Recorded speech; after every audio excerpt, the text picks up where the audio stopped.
સ્થિતધીહિ Kim પ્રભાષેત કિમાસીત વ્રજેત Kim. હે ભગવાન, આ સ્થિત પ્રજ્ઞ, આવા જ્ઞાની પુરુષો, આવા પ્રજ્ઞા પુરુષો, એની વાણી કેવી હોય? સ્થિત પ્રજ્ઞસ્ય કા ભાષા. આવો જે સ્થિત પ્રજ્ઞ છે, આવો જે સમાધિસ્થ અનુભવી પુરુષ છે, સ્થિતધિ કિમ પ્રભાષેત, એ કેવી રીતે બોલે? એની વાણી કેવી હોય? એની બોલચાલ કેવી? કિમાસીત, કેવી રીતે બેહે, એ કેવી રીતે ચાલે, મતલબ એનો વ્યવહાર કેવો હોય? કારણ કે આવા બધા જે સંત મહાપુરુષો હોય, એ જે રીતે બોલે છે, જે રીતે બેસે છે, એ જે ખાય છે, એ જે રીતનું વર્તન કરે છે, બીજા લોકો એની પાસેથી શીખે. સ યત પ્રમાણમ કુરુતે લોકસ તદનુ વર્તતે. એટલે આખી આ વાત પૂછી અર્જુનજીએ, અને ભગવાન શ્રી કૃષ્ણે સ્થિત પ્રજ્ઞના લક્ષણ ભગવદ્ ગીતાના 2 અધ્યાયના અંતે બતાવ્યા છે. વાંચજો વાલા, તમને જેવું આવડે એવું.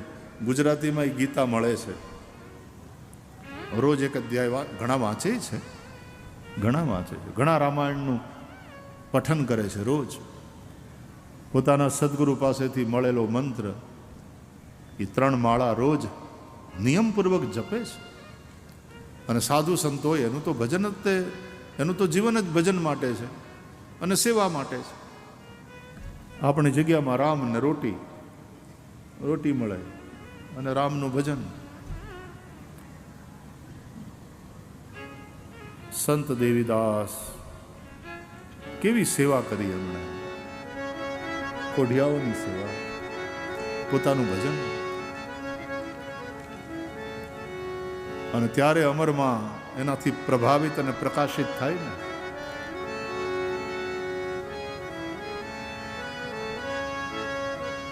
તમને સિદ્ધ રે એ જાણીને અમે સેવિયા.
આવો સ્થિત ધી, ધી એટલે બુદ્ધિ, જેની બુદ્ધિ એક સ્થિર થઈ ગઈ, એક નિશ્ચયમાં સમાધિસ્થ છે, આવો જોગી એની ભાષા, એનો વ્યવહાર, એની બોલચાલ, બોલ में तोल होता है।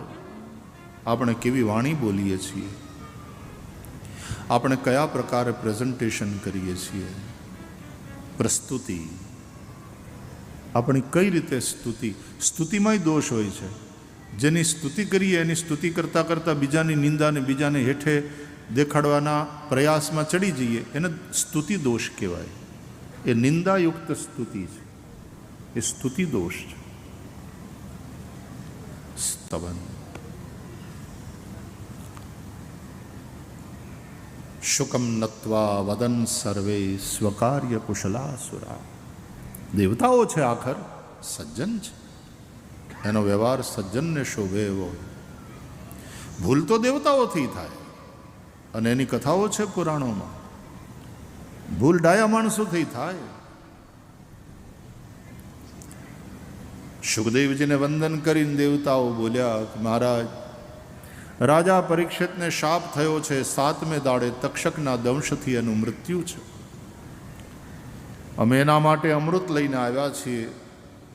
આ અમૃત પીવડાવી દો રાજા પરીક્ષિતને, એ અમર થઈ જશે। અને બદલામાં એમને એમ નથી આવ્યા દેવા માટે, કંઈક સ્વાર્થ છે કે બદલામાં જે કથામૃત તમે રાજા પરીક્ષિતને પીવડાવવાના છો એ કથામૃતના પાન અમને કરાવો।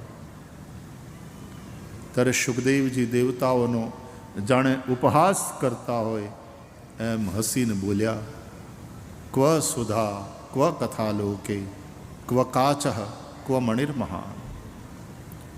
ક્યાં અમૃત અને ક્યાં કથામૃત દેવતાઓ, ક્યાં કાચનો ટુકડો અને ક્યાં મૂલ્યવાન મણિ, એની અદલા બદલી ન થાય। તમારું અમૃત જેના હાથમાં આવે એ બધા પી શકે, પણ આ કથામૃત પીવા માટે તો યોગ્યતા જોઈએ, પાત્રતા જોઈએ। કુપાત્રની આગળ વસ્તુ ન વાવીએ, પાનબાઈ સમજીને રહીએ ચૂપ। ઇદંતે ના તપસ્કાય ના ભક્તાય કદાચન। તો દેવતાઓને અનઅધિકારી સમજી અને સુખદેવજીએ આ કથામૃત ન આપ્યું। અને એ કથામૃત કોને આપ્યું? બોલે જે અધિકારી છે, જે સુપાત્ર છે એવા રાજા પરીક્ષિતને। કથા સંભળાવી 7 દિવસના શ્રીમદ ભાગવતના શ્રવણથી રાજા પરીક્ષિતને મુક્તિની પ્રાપ્તિ થઈ। આ સાંભળીને બ્રહ્માજીને બહુ નવાઈ લાગી। મોક્ષની પ્રાપ્તિના જેટલા સાધનો હતા એ બધાની તુલના કરી બ્રહ્માજીએ શ્રીમદ ભાગવત સૌથી શ્રેષ્ઠ સાબિત થયું, જે શ્રવણ માત્રથી જીવને મુક્ત કરે છે। શ્રવણગત મુક્ત્યુક્તિ કથને। દેવર્ષિ નારદ છે ને, એણે આ કથાનો મહિમા સનતકુમારોના મુખે સાંભળેલો। એકવાર નારદજી ફરતા ફરતા, કારણ કે નારદજી ફરતા રામ, રમતા રામ છે, એક જગ્યાએ સ્થિર ન રહે, ફરતા રહે। એ આવ્યા પૃથ્વી ઉપર અને પૃથ્વી ઉપર જોયું કે કળિયુગનો પ્રભાવ એટલો જામ્યો છે કે સત્યમ નાસ્તિ તપઃ શૌચમ દયા દાનમ ન વિદ્યતે ઉદરમ ભરિણો જીવા વરાકા કૂટ ભાષિણ। ક્યાંય સત્ય નથી, ક્યાંય તપ નથી, ક્યાંય દયા નહીં, ક્યાંય દાન નહીં। લોકો આળસુ થઈ ગયા, ખાવધરા થઈ ગયા, કડવું બોલનારા, વાતે વાતે લડનારા, વાતે વાતે વાંધો પાડનારા, મનની ઉદારતા જ જાણે જતી રહી। કલીમાં કલહ પ્રધાન છે। કલીમાં કલહ, કલહ ઝઘડો, વાત વાતમાં વાંધા પડે, કલહ, ઘર ઘરમાં તે કલહ, ભાઈ ભાઈમાં કલહ, બાપ દીકરાને કલહ, પતિ પત્નીને કલહ, પાડોશી સાથે કલહ, ગામમાં એકબીજાને હારે વાંધા, કલહ કલહ કલહ। કલિયુગ કલહ પ્રધાન છે। એટલે એવા કલિયુગમાં કૃષ્ણ એવ ગતિર્મમ, ભગવાન શ્રી કૃષ્ણ દ્વારકાનાથના ચરણ પકડીને બેઠા રહો, એ જ આપણું શરણું છે। દેવર્ષિ નારદે ફરતા ફરતા વ્રજમાં જમનાજીને કાંઠે ગયા ને તો ત્યાં એક દ્રશ્ય જોયું, એનાથી વધારે દુઃખી થયા. કારણ કે ભક્તિ દેવી રોતા હતા. એના બંને દીકરા જ્ઞાન અને વૈરાગ્ય હાવ વૃદ્ધ, અશક્ત, જર્જર કાયા અને હુતેલા પડ્યા હતા. ભક્તિને દુઃખી જોઈ દેવર્ષિ નારદ ભક્તિના દુઃખને દૂર કરવા માટે પ્રતિજ્ઞા કરે છે. જ્ઞાન અને વૈરાગ્ય ભક્તિના બંને દીકરાને જગાડવા માટે વેદ વેદાંત ઘોષૈશ્ચ ગીતા પાઠૈર મુહુર્મુહુ વારંવાર વેદ ઘોષ કર્યા, ઉપનિષદોની વાતો અને ગીતાને પ્રવચન કર્યા. જ્ઞાન વૈરાગ્ય થોડીક વાર જાગ્યા, આંખ્યું ખોલી ન ખોલી ત્યાં વળી પાછા બગાસા ખાતા ખાતા આળહ મરડી સૂઈ ગયા. એ જાગૃતિ લાંબી ટકી નહીં. દેવર્ષિ નારદે પ્રતિજ્ઞા કરી, ભક્તિ દેવી તું રડ નહીં, શ્રી કૃષ્ણનું ચિંતન કર, ભગવાનનું ભજન કર, વિશ્વાસ રાખજે, તારા બંને દીકરાને જગાડીશ અને તારા બંને દીકરા સાથે હે ભક્તિ મહારાણી ગામે ગામ, ઘરે ઘરે અને જને જને તારું સ્થાપન કરીશ. જો આટલું હું ન કરું તો હું ભગવાનનો ભગત નહીં, હું હરિનો દાસ નહીં. ભગવાનના ભક્તને શોભે એવી પ્રતિજ્ઞા દેવર્ષિ નારદે કરી. આકાશમાં આકાશવાણી થઈ કે તમારું આ કામ સફળ થશે, એના માટે તમે સત્કર્મ કરો. સત્કર્મ શું તે સંતો તમને સમજાવશે. દેવર્ષિ નારદે અનેક સંતોને પૂછ્યું અને પછી બદ્રિકાશ્રમમાં આવ્યા. ત્યાં સનતકુમારો મળ્યા. સનતકુમારોને જ્યારે પૂછ્યું ત્યારે સનતકુમારોએ કહ્યું, એ સત્કર્મ એટલે શ્રીમદ ભાગવત જ્ઞાન યજ્ઞ. સત્કર્મ સૂચકો નૂનમ જ્ઞાન યજ્ઞ સ્મૃતો બુધૈ. તમે શ્રીમદ ભાગવત જ્ઞાન યજ્ઞ કરાવો. દેવર્ષિ નારદે પ્રતિજ્ઞા કરી, જ્ઞાન યજ્ઞમ કરિષ્યામિ શુકશાસ્ત્ર કથોજ્વલમ ભક્તિ જ્ઞાન વિરાગાણામ સ્થાપનાર્થમ પ્રયત્નતઃ. આ ભાગવત જ્ઞાન યજ્ઞ શા માટે છે? બોલે જ્ઞાન ભક્તિ અને વૈરાગ્યની જન જનના મનમાં સ્થાપના કરવામાં.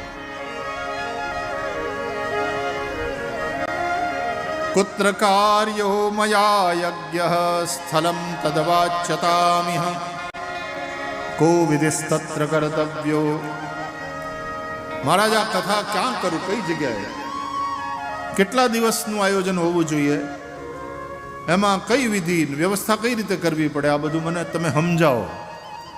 એટલે સનતકુમારોએ બધું જ સમજાવ્યું. દેવર્ષિ નારદને કહ્યું કે તમે ગંગાના કિનારે આનંદ તટ એટલે કે હરદ્વાર ત્યાં કરો કથા સપ્તશ્રોતમાં.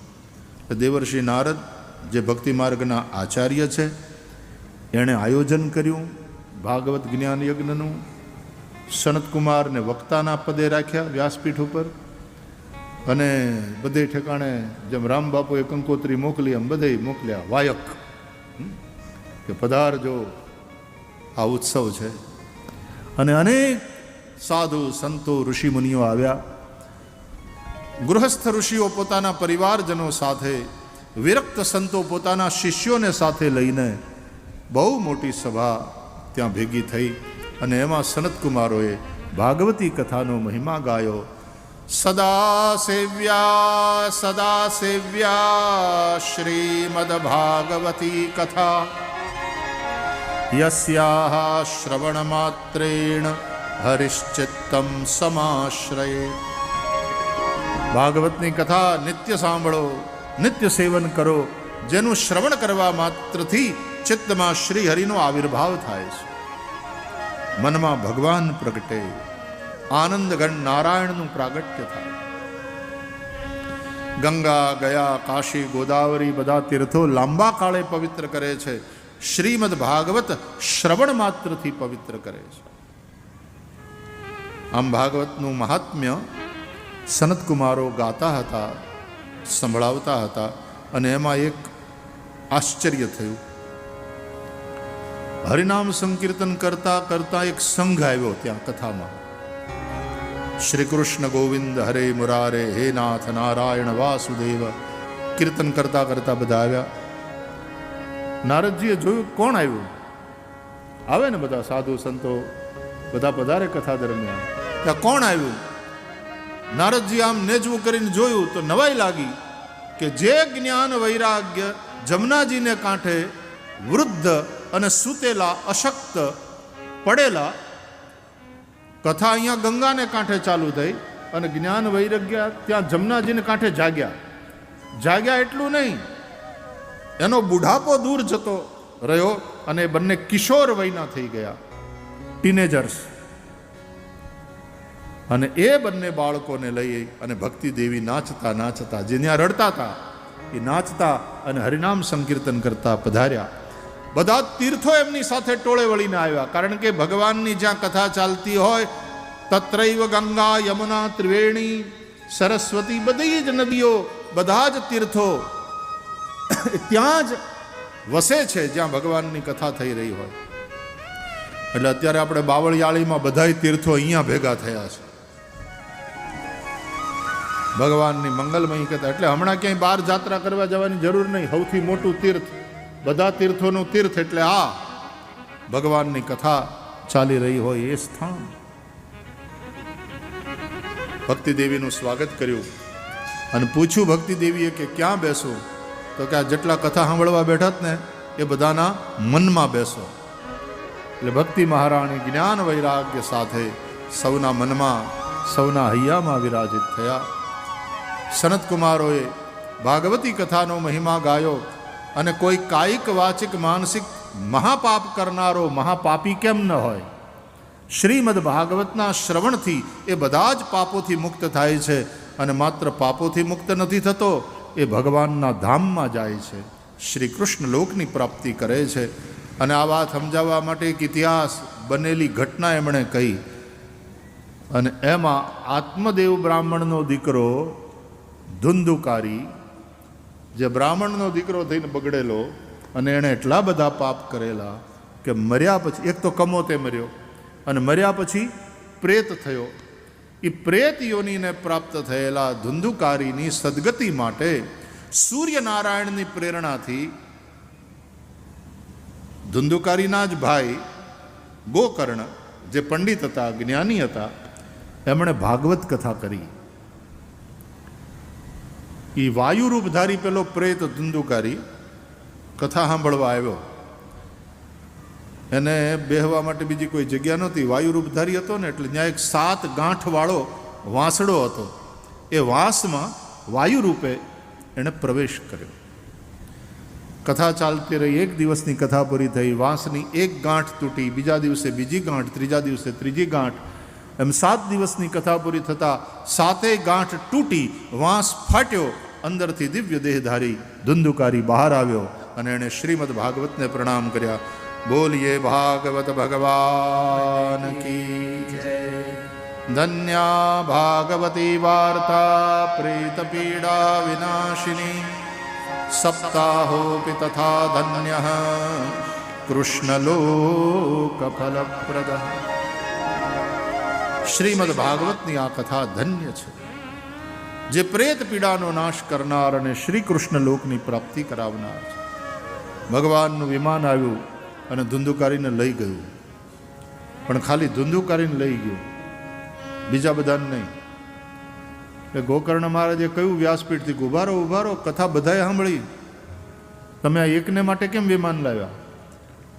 એટલે ભગવાનના પાર્ષદોએ કહ્યું બધાએ સાંભળી એ વાત બરાબર, પણ આણે જેવી સાંભળી એવી બધાએ નથી સાંભળી. આણે તો મુમુક્ષુ બનીને સાંભળી છે, આણે નિરાહાર રહીને સાંભળી છે, આણે એક ચિત્તે સાંભળી છે. સાંભળ્યા પછી કથાનું મનન કરવું જોઈએ, એનું ચિંતન કરવું જોઈએ. કથા મનમાં રહેવી જોઈએ. અહીંથી ઊભા થઈ એટલે ખંખેરીને જતા રહી એમ નહીં. આજે કથામાં શું કહેવાયું હતું? 2-4 જણા આવ્યા હોય ને કથા સાંભળવા, તો પ્રસાદ લઈને પછી ઘેર જતા એની વાત થવી જોઈએ કે આજે કથામાં આ ચર્ચા થઈ, આ વાત સમજાણી, અમુક વસ્તુમાં સમજણ ન પડી, તો પાછા બીજા દિવસે આવો ત્યારે કદાચ પાછા તાળા ખુલી જાય. કથા પૂરી સાંભળવાની, સાંભળ્યા પછી એનું મનન કરવાનું, અને પછી જે વાત બુદ્ધિમાં બેઠી હોય તો એનું નિદિધ્યાસન, જીવનમાં એને ઉતારવાનો પ્રયાસ કરવાનો. પછી ગોકર્ણ મહારાજે બધાને સમજાવ્યું કે ભાઈ આપણે બધા આ રીતે કથા સાંભળવાની છે. એક વાર બીજી વાર ગોકર્ણ મહારાજે કથા કરી અને બધાએ એ રીતે નિયમપૂર્વક સાંભળી. તો શું થયું ખબર? ભગવાનનું વિમાન આવવાને બદલે ભગવાન પોતે આવ્યા અને ત્યાં કથામાં પ્રગટ થઈ ગયા. બોલીએ પુરાણ પુરુષોત્તમ ભગવાન કી જય. એ કથામાં મોટા મોટા સાધુ સંતો ઋષિમુનિઓ અરે દેવતાઓ આવેલા અને બધાએ છેલ્લે સંકીર્તન કર્યું અને સંકીર્તનથી ભગવાન ત્યાં પ્રગટ થયા. અને પછી ભગવાન જેટલા હતા ને બધાય ભગવાનના પાર્ષદો જેવા થઈ ગયા. સરસ મજાના વસ્ત્ર, સરસ મજાના અલંકાર, દરેકના ગળામાં સુંદર માળા અને સૌ પ્રભુના પાર્ષદો બની અને ભગવાનના ધામમાં પહોંચ્યા. બોલીએ ભાગવત ભગવાન કી જય. આવો જેનો મહિમા છે એ ભાગવત, એની વિધિ સમજાવી અને આપણે ભાગવતમાં પ્રવેશ કરીએ. ઓમ શ્રી પરમાત્મને નમઃ. જન્માદ્યસ્ય યતોન્વયાદિતરતશ્ચાર્થેષ્વ વિઘ્નસ્વરાટ તેને બ્રહ્મ હૃદાય આદિ કવયે મુહ્યન્તિ યત્સૂરયઃ તેજો વારી મૃદામ યથા વિનિમયો યત્ર ત્રિસર્ગો મૃષા ધામ્ના સ્વેન સદા નિરસ્તકુહકમ સત્યમ પરમ ધીમહિ. સત્યમ પરમ ધીમહિથી ભાગવતની યાત્રાનો પ્રારંભ કરાયો. પહેલાં મહાત્મ્ય અને પછી જેનું મહાત્મ્ય સાંભળ્યું એની કથાની યાત્રા. આપણે આ મંગલાચરણના શ્લોક દ્વારા શ્રીમદ ભાગવતમાં પ્રવેશ કર્યો.